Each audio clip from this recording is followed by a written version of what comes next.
আপনারা যারা স্টক মার্কেটে ইনভেস্ট করেন তাদের কাছে পোর্টফোলিওর একটা পিডিএফ বেশ পরিচিত। আপনার ব্রোকারেজ হাউস থেকে প্রতিদিন আপনার কাছে একটা পিডিএফ ইমেল করা হয় এবং এই পিডিএফ কিংবা যেটা পোর্টফোলিও আমরা বলি, এটা দেখলে আপনি বুঝতে পারেন আপনার কাছে কোন কোন শেয়ার কেনা আছে এবং কোন কোন শেয়ার আপনি আজকে বিক্রি করেছেন। এটার বাইরেও পোর্টফোলিওতে আরও কিছু টার্মিনোলজি থাকে, যেমন mature balance, realised gain, non realised gain, debt to equity ratio. আমাদের কাছে অনেক ইনভেস্টরই বলেন আমরা এই টার্মিনোলজিগুলো বুঝি না, আমরা শুধুমাত্র পোর্টফোলিওতে কতগুলো শেয়ার আছে, আমার শেয়ার কত টাকা করে কেনা, কত টাকা করে বিক্রি করলাম, সেই জিনিসটাই বুঝি। সো আমাদের আজকের ভিডিওতে আমরা পোর্টফোলিওতে অন্যান্য যে টার্মিনোলজিগুলো আমরা বুঝি না, যারা ইনভেস্টররা বুঝেন না তাদের জন্যই আজকের ভিডিওতে আমরা সেই টার্মিনোলজিগুলো নিয়ে ডিসকাস করব এবং কিভাবে একটা পুরো পোর্টফোলিও পড়তে হয় সেটাই শিখবেন। So without any further delay, let's start the video. So আমরা এখন একটা পোর্টফোলিও দেখব, যেটা আমাদের একটা ক্লায়েন্টের পোর্টফোলিও। সো এখান থেকে আমরা জানার চেষ্টা করবো যে কোন জিনিসটার কি মিনিং।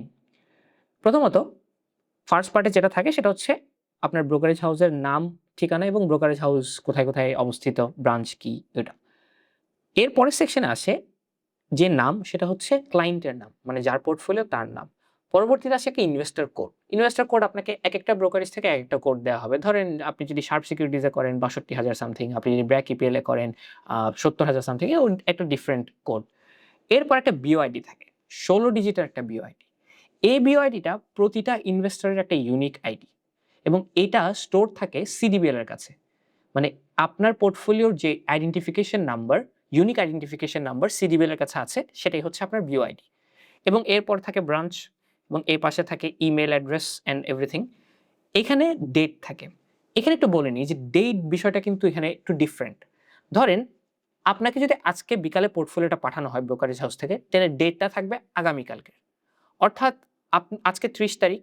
সো আজকে যদি আপনাকে ডেটটা পাঠানো হয়, ঠিক আছে, পোর্টফোলিওটা পাঠানো হয়, তাহলে আপনার পোর্টফোলিওতে থাকবে হচ্ছে ৩১ তারিখ অথবা ১ তারিখ। ওকে, কারণ এই পোর্টফোলিওটা ম্যাচিওর হবে এবং এই পোর্টফোলিওটা নতুন ট্রেডিং শুরু করবে আগামী দিন থেকে। সো ওই হিসাব করেই ডেটটা আগামীকালকেরই দেওয়া হয়। এবং অ্যাকাউন্ট টাইপ হচ্ছে ইন্ডিভিজুয়াল অ্যাকাউন্ট। আপনারা যদি নিজেরা সিঙ্গেল অ্যাকাউন্ট খোলেন, এটা ইন্ডিভিজুয়াল অ্যাকাউন্ট হবে। আপনারা চাইলে কারোর সাথে জয়েন্ট অ্যাকাউন্টও খুলতে পারেন, তাহলে জয়েন্ট থাকবে। Account status active. Active means account এখন সচল আছে। আর অ্যাকাউন্ট ক্যাটেগরি হচ্ছে নন মার্জিন। নন মার্জিন মানে কি? নন মার্জিন মানে হচ্ছে এই অ্যাকাউন্টে কোনো ধরনের লোন নেওয়া হয় না। অনেক অ্যাকাউন্ট আছে যেখানে লোন নিয়ে শেয়ার কেনা যায়। মানে আপনি ব্রোকারেজ হাউস থেকে লোন নিতে পারবেন, যেটাকে আমরা মার্জিন লোন বলি। সো এই পোর্টফোলিওতে যেহেতু কোনো লোন নেওয়া হয় নাই, এটা যেহেতু কোনো লোনের অ্যাকাউন্ট না, সো এই জন্য অ্যাকাউন্ট ক্যাটাগরিকে নন মার্জিন বলা হয়। এরপরে আসি শেয়ারের। যেমন এসএন মানে সিরিয়াল নাম্বার, যে কতগুলো শেয়ার আছে। ইনস্ট্রুমেন্ট মানে শেয়ার। গ্রুপ মানে হচ্ছে ক্যাটাগরি, কোন ক্যাটাগরির শেয়ার। কোয়ান্টিটির মধ্যে দুটো আছে, একটা হচ্ছে টোটাল কোয়ান্টিটি, একটা সেলেবল কোয়ান্টিটি। টোটাল কোয়ান্টিটি মানে আপনার কাছে কতগুলো শেয়ার আছে, আর সেলেবল কোয়ান্টিটি মানে হচ্ছে আপনি কতগুলো শেয়ার বিক্রি করতে পারবেন, মানে বিক্রি করার জন্য কতগুলো শেয়ার এলিজিবল। এখানে একটু ডিফারেন্স আছে। অনেকেই বলে যে আমার কাছে ৫০০ শেয়ার আছে, আমি আজকে আরও ৫০টা শেয়ার কিনেছি, ঠিক আছে? তাহলে আমার টোটাল কোয়ান্টিটি হচ্ছে ৫৫০, কিন্তু সেলেবল কোয়ান্টিটি দেখাচ্ছে শুধু ৫০০, বাকি ৫০ কেন দেখাচ্ছে না? কারণ আপনি আজকে যে শেয়ারটা কিনেছেন, যে ৫০টা শেয়ার আপনি কিনেছেন, এগুলো কিন্তু এখনো ম্যাচিওর হয়নি। মানে এগুলা আপনি চাইলেই বিক্রি করতে পারবেন না কালকে। কারণ বাংলাদেশে শেয়ার কেনার ২ দিন পর শেয়ারটা ম্যাচিওর হয়, যেটাকে আমরা T+2 সাইকেল বলি। মানে আজকে শেয়ার কিনলে এটা আজকে এবং কালকের পরে কার্যদিবসে গিয়ে ম্যাচিওর হবে। যখন ম্যাচিওর হবে তখন থেকে আপনি এটা সেল করতে পারবেন। তখনই এটা টোটাল কোয়ান্টিটির মধ্যে এড হয়ে যাবে। এটাই হচ্ছে টোটাল কোয়ান্টিটি এবং সেলেবল কোয়ান্টিটির মধ্যে ডিফারেন্স।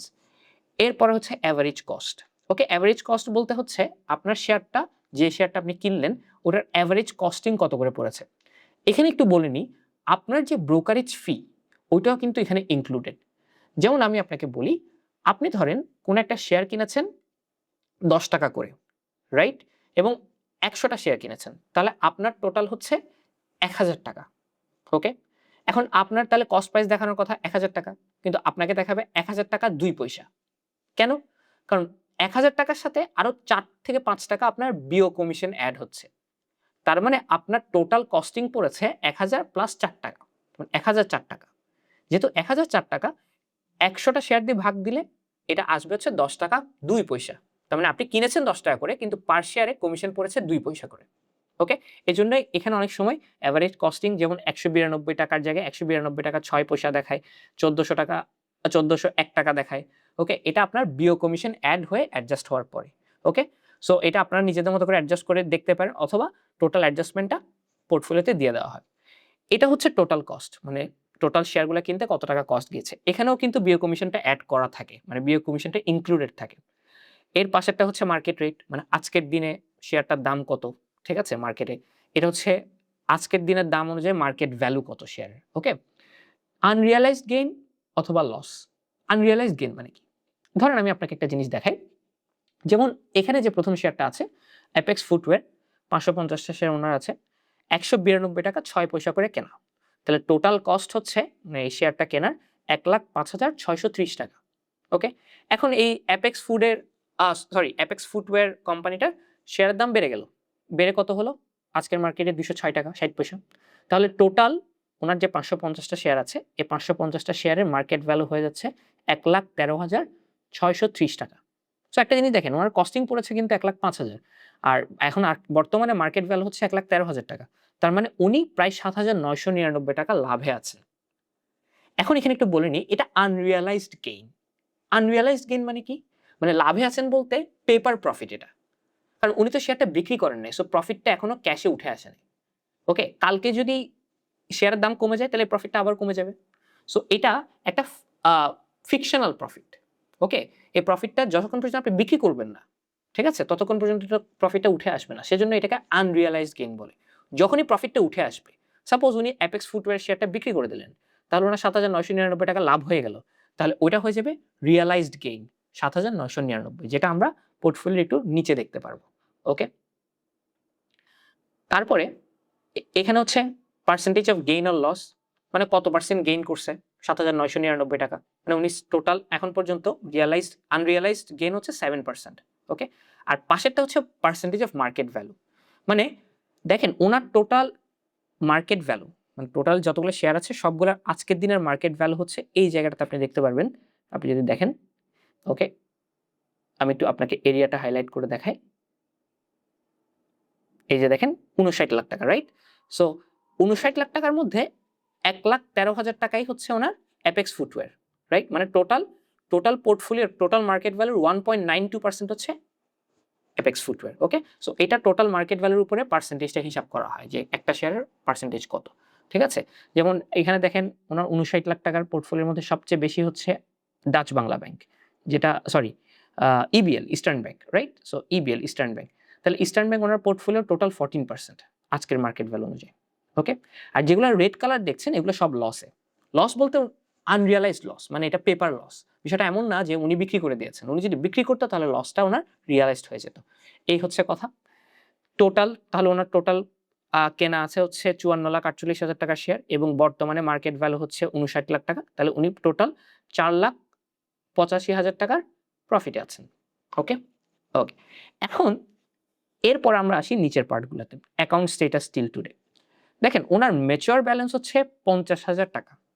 মানে এখন পর্যন্ত ওনার অ্যাকাউন্টে 50,000 টাকা আছে। উনি চাইলে 50,000 টাকার শেয়ার কিনতে পারবেন। 50,000 টাকা ওনার অ্যাকাউন্টে পড়ে আছে, ওটা শেয়ার উনি কিনেন নাই। এই জন্য ওনার লেজার ব্যালেন্স দেখাচ্ছে টোটাল 50,000 টাকা। ওকে, এখানে একটু আমি বলি, এখানে একটা ডিফারেন্ট ইস্যু হয়। অনেক সময় ইনভেস্টররা বলে যে আমার ম্যাচিওর ব্যালেন্স নেগেটিভ দেখাচ্ছে, এটা মানে কি? এবং এখানে রিসিভেবল সেলস এটা মানে কি? অথবা চেক ইন হ্যান্ড ট্রানজিট এটা মানে কি? দেখেন, সাপোজ আপনার কাছে 10,000 টাকা আছে আপনার বিও অ্যাকাউন্টে, যেটা শেয়ার আপনি কিনেন নাই। আপনি আজকে 40,000 টাকার শেয়ার কিনেছেন, 50,000 টাকার শেয়ার বিক্রি করেছেন। এখন যেহেতু T+2, সো আপনি যে শেয়ারটা কিনেছেন এটা তো আপনার অ্যাকাউন্টে এসেছে, রাইট? আবার আপনি যে 50,000 টাকার শেয়ারটা বিক্রি করলেন, এটা কিন্তু আপনার অ্যাকাউন্টে আসে না। এটা আপনার অ্যাকাউন্টে অ্যাড হবে, মানে যে টাকাটা আসার কথা 50,000, ওই টাকাটা অ্যাড হবে 2 দিন পরে গিয়ে। তাহলে চিন্তা করে দেখেন, আপনার আজকে 10,000 টাকার শেয়ার 10,000 টাকা আপনার অ্যাকাউন্টে আছে, 40,000 টাকার শেয়ার আপনি কিনে ফেলেছেন। তাহলে আপনার 30,000 টাকা নেগেটিভই আছে, রাইট? সো তখন আপনার এখানে লেজার ব্যালেন্স দেখাবে -30,000, রাইট? এটা অ্যাডজাস্ট হবে কখন? 2 দিন পরে যখন আপনার ওই 50,000 টাকা ঢুকবে, যে 50,000 টাকার শেয়ার আপনি কিনেছেন, তাহলে -30,000 যোগ আপনার নতুন 50,000, তখন আপনার লেজার ব্যালেন্সটা পজিটিভ 20,000 হয়ে যাবে। বুঝতে পেরেছেন? এখন আপনি যদি শেয়ার বিক্রি না করে যদি অ্যাকাউন্টে টাকা ঢুকান, চেক ইন ট্রানজিট অথবা চেক ইন হ্যান্ড দিয়ে, মানে চেক যদি দিয়ে দেন তাহলেও আপনার অ্যাকাউন্টে লেজারটা পজিটিভ দেখাবে। বুঝতে পেরেছেন? সো এটা ছিল আপনার লেজার কিংবা অ্যাকাউন্টের হিসাব। সো আমরা দেখতে পারি চাইলে আমাদের কিছু অ্যাকাউন্ট আছে যেখানে যেমন দেখেন ম্যাচিউর ব্যালেন্স নেগেটিভ। ওকে? যেমন এই অ্যাকাউন্টটাতে দেখেন ম্যাচিউর ব্যালেন্স নেগেটিভ ২৩,০০০ টাকা। কেন? কারণ উনি আজকে ২৩,০০০ টাকার শেয়ার কিনেছেন। কোনো শেয়ার বিক্রি করেন নাই। তাহলে উনার অ্যাকাউন্টে তো ২৩,০০০ টাকা ছিল না। ২৩,২৯৭ টাকার শেয়ার উনি কিনেছেন। সো উনি একটা চেক দিয়েছে। ব্রোকারেজ একটা চেক দিয়েছে যে ধরো ২৩,৫০০ টাকা। ব্রোকারেজে ২৩,৫০০ টাকা ঢুকলো আর ২৩,২৯৭ টাকা বের হয়ে গেল শেয়ার কেনার জন্য। সো উনার কাছে লেজার ব্যালেন্সে দেখাচ্ছে বাকি ২০২ টাকা বাকি আছে। ওকে? সো সেজন্য অনেক সময় লেজার ব্যালেন্সটা ম্যাচিউরড ব্যালেন্সটা নেগেটিভ দেখায়। ওকে। এখন আসি আমরা ডিপোজিট এন্ড উইথড্রয়াল স্ট্যাটাসে, মানে উনি কত টাকা টোটাল ডিপোজিট করেছেন। উনি এখন পর্যন্ত এই অ্যাকাউন্টে টোটাল ৫৪ লাখ টাকা ডিপোজিট করেছেন। দেখেন ৫৪,০৩,৫০০ টাকা। ডিভিডেন্ড রিয়ালাইজড মানে উনি আজকের দিনে কোনো ডিভিডেন্ড পান নাই। মানে কোনো ডিভিডেন্ড আসে নাই আজকের দিনে। So dividend realise 0। ঠিক আছে? রিয়ালাইজড গেইন আমি আপনাকে বলেছিলাম যে আপনি যদি শেয়ার বিক্রি করে টাকা নেন, ঠিক আছে? তাহলে ওইটা হবে আপনার রিয়ালাইজড গেইন। যেমন এখানে উনি শেয়ার বিক্রি করে নাই।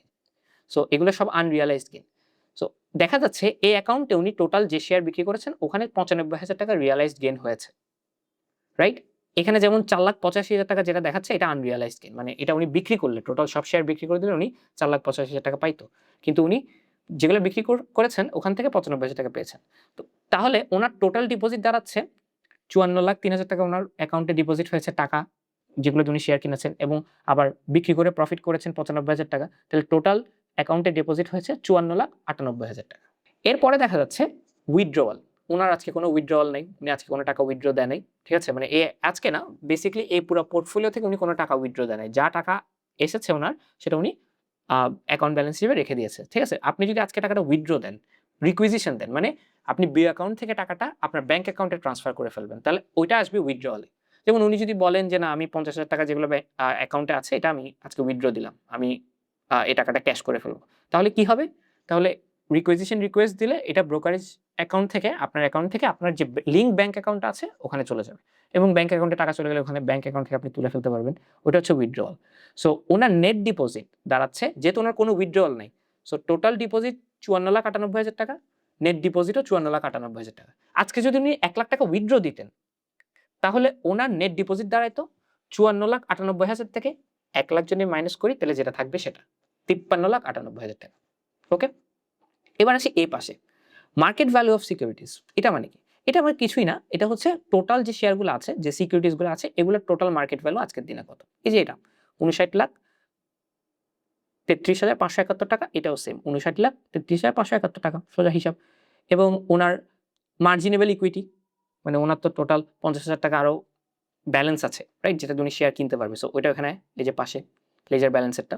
তাহলে টোটাল ইকুইটি, টোটাল ওনার কাছে কত টাকা ইকুইটি আছে? ৫৯,০০,০০০ টাকা আছে আপনার, ৫৯,৩৩,০০০ টাকা শেয়ার আছে আর ৫০,০০০ টাকা ক্যাশ আছে। তাহলে টোটাল ইকুইটি দাঁড়াচ্ছে ৫৯,৮৩,০০০ টাকা। ওকে? যেটা উনার নেট অ্যাসেট ভ্যালু। এই যে যদি আপনি দেখেন নিচে নেট অ্যাসেট ভ্যালু। ঠিক আছে? এটা উনার ইকুইটির সমান। পারচেজ পাওয়ার ৫০,০০০ টাকা মানে হচ্ছে উনার কাছে এখন বর্তমানে ৫০,০০০ টাকার শেয়ার কেনার মতো ক্ষমতা আছে। রাইট? কারণ যদি এখানে শেয়ার ব্যালেন্স যদি ৪৫,০০০ টাকা থাকতো তাহলে উনার পারচেজ পাওয়ার দেখাতো ৪৫,০০০ টাকা। মানে যে টাকা দিয়ে উনি শেয়ার কিনতে পারবেন। ওকে? এই বছর রিয়ালাইজড গেইন দেখাচ্ছে ৯৫,০০০ টাকা। মানে উনি রিয়ালাইজ করেছে এটা। এটা শেয়ার বিক্রি করেছে। এবং আনরিয়ালাইজড গেইন এখন পর্যন্ত দেখাচ্ছে ৪,৮৫,০০০ টাকা। এই যে যেটা এখানে আছে। ৪,৮৫,০০০ টাকা। তাহলে টোটাল গেইন, নেট গেইন হচ্ছে ওনার ৫,৮০,০০০। কেন? ৪,৮৫,০০০ আনরিয়ালাইজড, যেটা যে শেয়ার উনি বিক্রি করেন এখনো পেপার প্রফিট। আর বিক্রি করে যে রিয়াল প্রফিটটা উনি পেয়েছে সেটা ৯৫,০০০। তাহলে ৪,৮৫,০০০ যোগ ৯৫ হচ্ছে ৫,৮০,০০০ টাকা। ওকে? এরপরে আসি debt to equity ratio, equity debt ratio, এগুলো এখানে 0 কেন? দ্যাট ইজ বিকজ আমি আপনাকে থেকে আগেই বলেছি এটা একটা মার্জিন অ্যাকাউন্ট না। মানে এখানে কোনো লোন নেওয়া হয় না। ঠিক আছে? যদি লোন হতো তাহলে এখানে একটা ডেট টু ইকুইটি রেশিও আসতো। ধরেন আপনি যদি ৳১০০ শেয়ার কেনার জন্য ৳৮০ মার্জিন লোন নিতেন, তাহলে আপনার ডেট টু ইকুইটি রেশিও আসতো 0.8 অথবা 80%। ওকে? আরেকটা হচ্ছে IPO order, IPO application, IPO received. যেহেতু কোনো আইপিও অর্ডার নাই, এখন কোনো মার্কেটে কোনো আইপিও নাই, উনি আইপিওর জন্য কোনো অর্ডারই দেন নাই। কত টাকার আইপিও আসবে এটারও অর্ডার দেন নাই। সো এই আইপিও অর্ডার, আইপিও অ্যাপ্লিকেশন এগুলো সব 0। আমি বুঝাতে পেরেছি? সো এখানে নিচে যে পার্টটা আসতেছে সেটা হচ্ছে শেয়ার রিসিভেবল। মানে বিভিন্ন ব্যাংক এবং বিভিন্ন কোম্পানিরা মাঝে মধ্যে বোনাস শেয়ার গিফট করে। সো যেমন ট্রাস্ট ব্যাংক থেকে টোটাল 1050টা বোনাস শেয়ার পাচ্ছে, ওকে, যেটার মার্কেট ভ্যালু আজকের দিন হিসাবে দাঁড়াচ্ছে 16,590 টাকা। আর যেমন মিউচুয়াল ট্রাস্ট ব্যাংক থেকে উনি বোনাস শেয়ার পাচ্ছে টোটাল 831টা, যেটার মার্কেট ভ্যালু দাঁড়াচ্ছে 10,969 ওকে। সো এই হচ্ছে আপনার পোর্টফোলিও।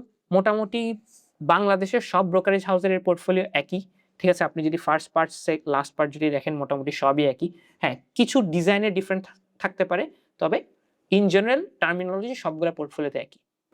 সো এই ছিল আমাদের আজকের ভিডিও। আই হোপ এই ভিডিওটা পুরো দেখে একটা পোর্টফোলিও কিভাবে পড়তে হয় আপনি সেই জিনিসটা এতক্ষণে জেনে গেছেন। আপনি যদি স্টক মার্কেটে ইনভেস্ট করতে চান এবং স্টক মার্কেটে কিভাবে ইনভেস্ট করতে হয়, স্টক মার্কেট নিয়ে কিভাবে অ্যানালাইসিস করতে হয় সেই জিনিসটা শিখতে চান, তাহলে ইনভেস্টালয় মার্কেট মাস্টার্স লাইভ কোর্সটা আপনার জন্য একটা ভালো অপরচুনিটি হতে পারে।